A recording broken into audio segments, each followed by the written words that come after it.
A lot of people like to describe Gada watches as a watch you'd own if you had a one watch collection, but I don't actually agree with that analogy. I don't think that's correct because a lot of people have one watch collections and it wouldn't be the Gada watch for me.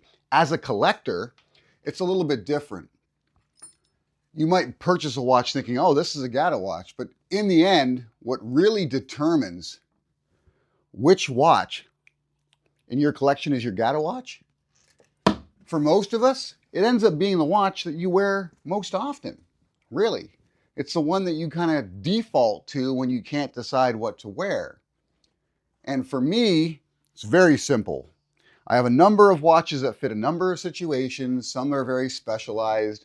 Some are a little more, I don't know, important to me due to their meaning. But if I can't decide what to wear, it always ends up defaulting to my Casio Oceanus T200. And let's get into why that is and what makes this my Gada watch and maybe similar to yours as well. So I'm going to begin this with the three most important things that make for a Gada watch, and that's in my personal opinion. And they are the capability of the watch, the versatility of the watch, and the reliability of the watch. And when I say capability, I'm not talking about how many different complications does it have, because maybe that's what you're thinking. What I'm talking about primarily is water resistance and shock resistance. Those are two of the most important factors when it comes to capability, because the watch I'm wearing, the Casio Oceanus T200, it's got 100 meters of water resistance, which to me is the limit. That's where it needs to begin, at least. You want at least 100 meters, because at 100 meters, I have no issue taking this swimming, and I've done it. I've got no issue if I get caught in a rainstorm all of a sudden, which has happened to me. Not worried about it.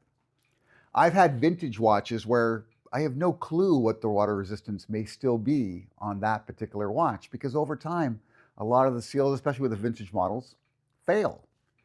And whatever water resistance they indicate on the dial isn't necessarily the reality of the case, right? It comes down to maybe it says 100 meters, but what you're actually getting is 10, maybe, or none in some situations, depending on what that particular watch has gone through and how the water resistance was achieved when it was first created.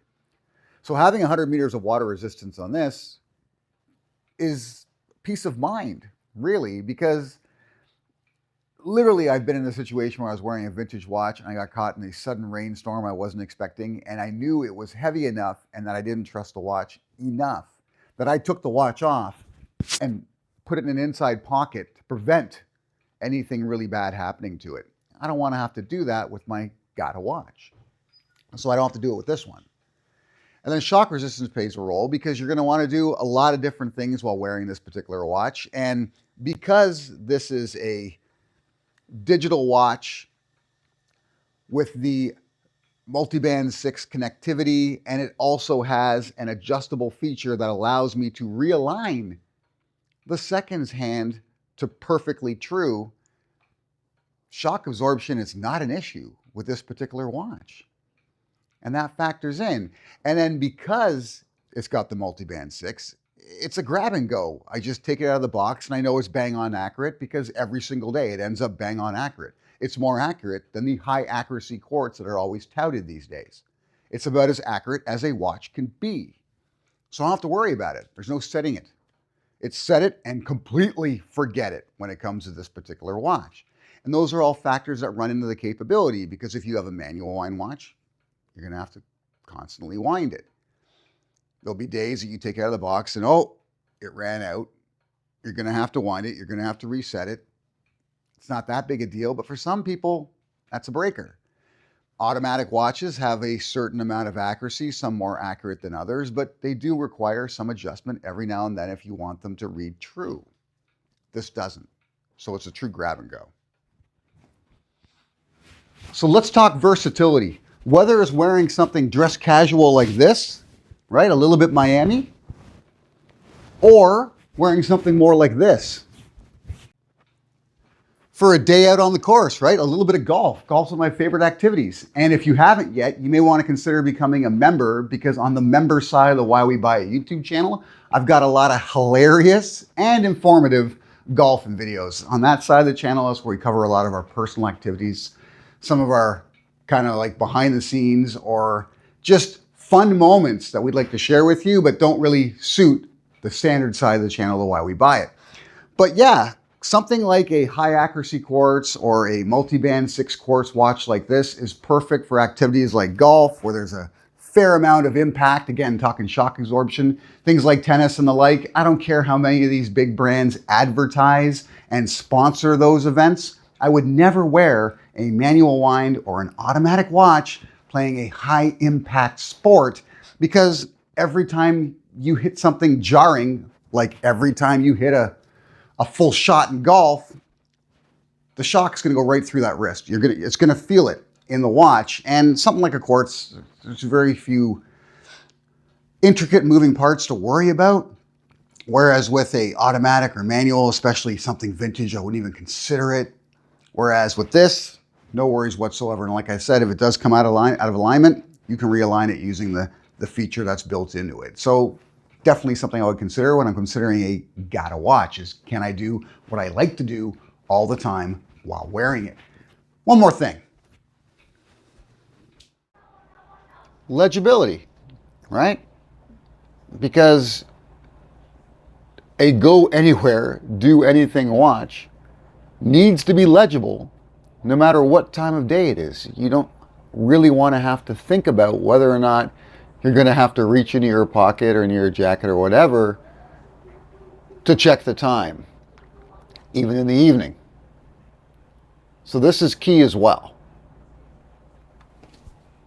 So keeping with the theme of go anywhere, do anything watches, I am wearing my Casio Oceanus T200. I'm going to continue along with this, but I'm bringing a friend of mine who's also a watch enthusiast, and he's wearing his Gada watch as well, right? Correct. What do you got there?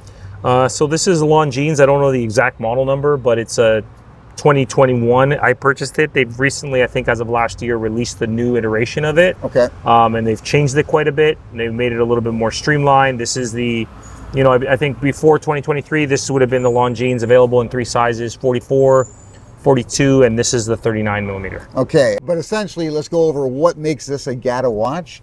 We'll begin with the capability of the watch. What can you put this watch through? Yeah, so basically it is all stainless steel, right? It's got the, you know, the scratch resistant face or dial. Sapphire glass. Sapphire glass, thank you. The crown guards, which kind of make it a little bit more of a sport watch, a little bit heavier look, because it is a 39 millimeter, but the crown guards do make it look a little bit heavier. Yep. But I think the crown guards fit perfectly on this particular model because it's a 300 meter watch. So, and that's something you wouldn't guess looking at it, right? As soon as someone hears 300 meter of water resistance, they assume it's going to have the bezel, it's going to be a dive watch. Yeah. But this is just a watch that can handle it. Yeah, and I think what they wanted to do is refine the silhouette of it with the new version of the Conquest. So they've removed the crown guards and they've brought the water resistance down to 150 meters. Which is more in line with the Gada type watch. Yeah, correct. I think a lot of people say it does look a lot like Aquaterra-esque, the new Longines Conquest, but I kind of like the fact that this one is kind of like its own identity. Yep. It is already pretty slim at 39 millimeters. I believe it's just like around 11 millimeters high or thickness. So, you know, I do wear it with suits. I do wear suits often. I probably wear it once or twice a week with a suit, possibly.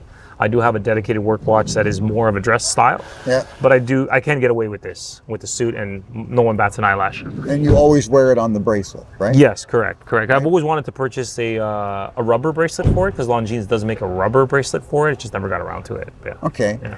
And as far as how often you wear this watch, you don't wear it that much to work, but practically anything else, it's your go-to. Pretty much, you know, get home from work, and I know if I'm going to do something after, that's what I throw on. Like today, we just came back from playing a round of golf. I don't generally wear it on the course, but it's the first thing I grab in the morning to throw on. Yeah. It's literally my everyday watch when I'm not working. And then occasionally it even makes it into the work rotation because it can get away with it. And you've had it since 2021. Since 2021. It's got some signs of wear. For sure. So you don't baby it. No, like when I wear it, I wear it. If I'm out in the yard or I'm kicking it with friends, whatever it may be. Right here, we're on this rustic wood table. I'm not, Yeah. holding my wrist up, protecting it. That's what I love about it. Actually, I love when you see people wearing watches, and over the years, you can actually see the wear, because that shows that they're actually using it. They're not just protecting it in a safe, right? Now, this doesn't have a Powermatic 80.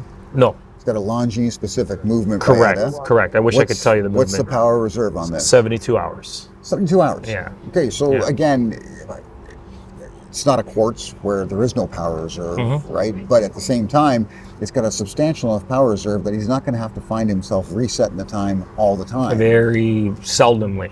Yeah. Seldomly. And because it's on a bracelet, it's a grab and go item. You just toss it on, you're ready to go. Correct.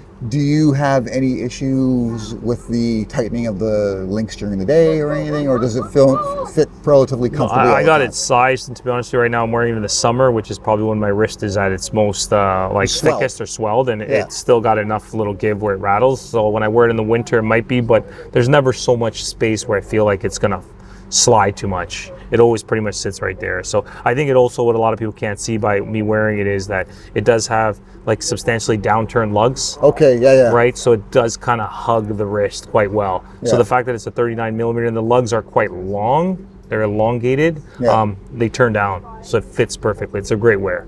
Yeah.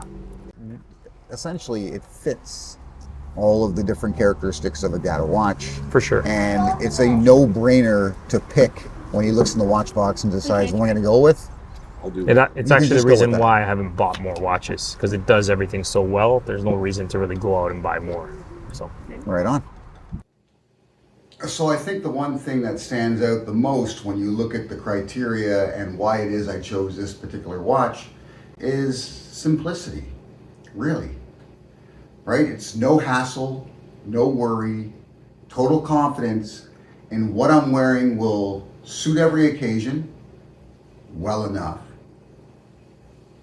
Allow me to quickly check the time with absolute ease, and never really have me second guessing the information or the choice I made.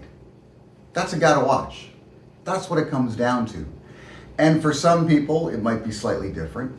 And a lot of it is based on, what do you usually do in a day? What are you most likely to do? And even on the more extreme occasion, what might come up that requires you to have a watch that can achieve and handle most everything you're capable of. That's it. That's it in a nutshell. What watch is that for you? Do you even have a Gada watch? Or are you like some people where you think the watch really has to suit the purpose, so there's no such thing as a go anywhere, do anything watch? Let me know in the comments.